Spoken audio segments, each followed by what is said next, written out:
get comfortable. It's time for a story. Now, let's see.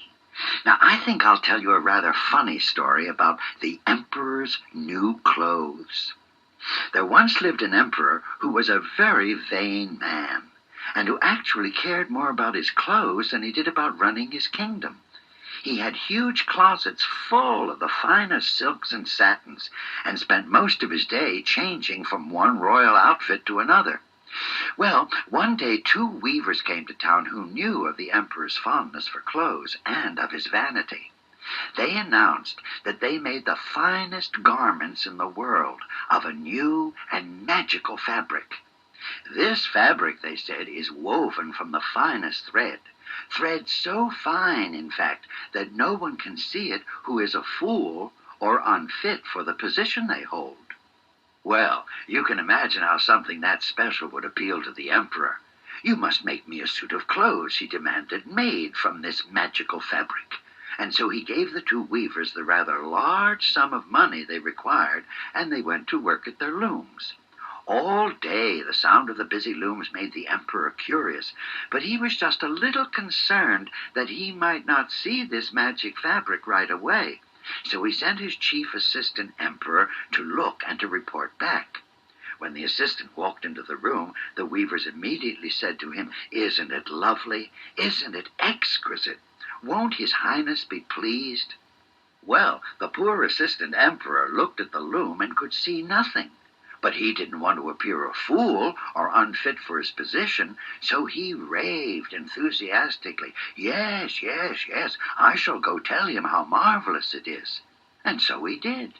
Well, now the emperor was even more curious, and felt safe that certainly if his assistant could see this fabric, he himself would see it too. "I must see this myself," he said, and he called upon his closest assistants to come with him. "Well," the emperor said when he walked into the room, "where is the magical fabric?" "Why, your highness," said the weavers, "it is right before you, on the loom." "Oh, yes, of course," said the emperor, quite afraid that his associates had noticed that he had not seen the fabric at all. "It's magnificent," he said quickly. "I will have a full suit of clothes made for the procession tomorrow." All his lords and ladies applauded his decision, oohing and eyeing over how beautiful the cloth was, each one very afraid the others would find that they couldn't see a thing.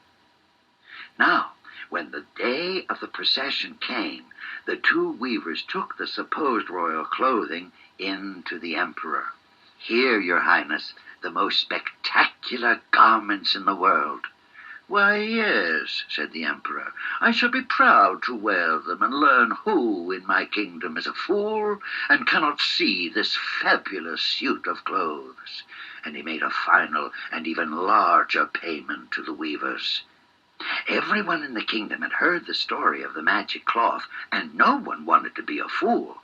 So no one admitted, as the emperor paraded down the street, that they couldn't see any clothes on him at all.